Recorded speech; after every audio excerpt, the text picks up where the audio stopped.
Disappointing your kid on their birthday is not usually a goal most parents have. And it wasn't my goal this year when my son asked me to draw a Mandalorian picture for him. But as soon as I started thinking about how special I wanted to make the picture and how perfect I wanted to make the picture, I should have known it was a recipe for disaster. You see, my son had actually asked me to draw Mandalorian pictures for him for the last many birthdays. It all started one year when he had drawn his own picture, and right before we all went to bed, he said, "Hey, can you color this for me so that I have it when I wake up in the morning as like a surprise on my birthday?" And so I did that, and the years that followed, he asked me if I would just draw him a Mandalorian. And this year, I knew he was going to ask me again, but this year, I had been studying art for the whole previous year. I had been studying illustration. If you're new to this channel began because in the beginning of 2024, I decided I want to pursue eventually being a professional illustrator and learning the skills very slowly to be an illustrator, all in the margins of a very busy life where I work a 9-to-5, very non-creative job and have a busy home life. But all that to say, by the time it came to my son's birthday again, I had big plans in my head for what I wanted to do for him. I'd spent the previous year drawing my dog every day to learn illustration, and I thought now is the perfect time to bring the Mandalorian and my dog drawings together in a Mando dog. And what happened wasn't that I gave him some crummy drawing and that's why he was disappointed. It's worse.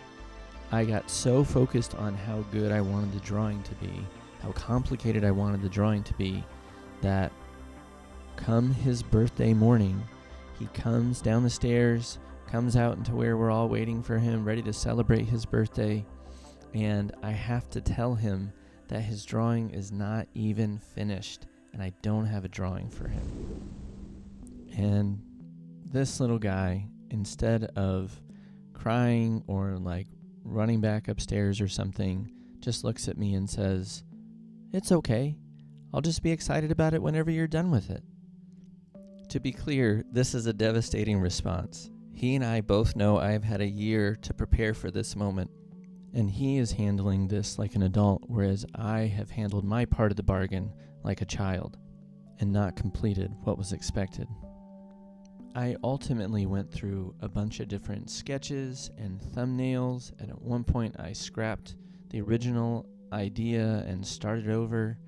I deep dived this whole concept of thinking about like what is the lore of Mandalorian dogs and what would their armor be like, and I was very, very close. I had started mapping out and diagramming out like a custom Mandalorian dog helmet.